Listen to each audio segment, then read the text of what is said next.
What you need to know about the share price is that it's calculated in a quote-unquote standard way to assess the economic value of Team for the Planet. We're going to look at what's called the revalued net asset. So what does that mean exactly? We'll look at the overall value of Team for the Planet. That means we'll look at Team for the Planet's cash reserves, all of Team for the Planet's assets, so equipment, the website, things like that. And we'll look at the total valuation of Team for the Planet's innovation portfolio. And once we have this total of Team for the Planet's assets, we'll subtract any outstanding debts. That gives us the overall economic value of Team for the Planet. And all of that we divide by the number of shares, and that gives us a figure, which is the Team for the Planet share price.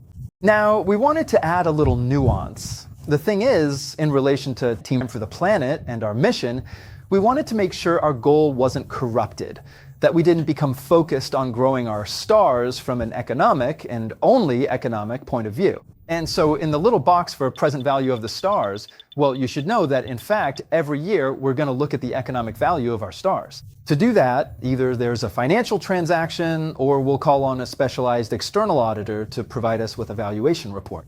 And this valuation, we're going to challenge it against the level of achievement of our impact objectives. And so that's the little Team for the Planet touch. We created a matrix, and we were lucky enough to work with experts, notably from ADEM and ADEM Investissement.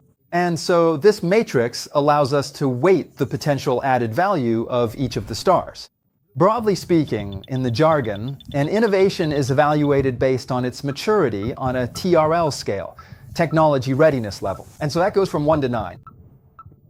And on this scale, you eventually go from prototype to demonstrator, all the way to commercialization. Well, to correspond with that scale, we created the IRL scale, the impact readiness level scale. And so what level of impact do we expect for each of our stars?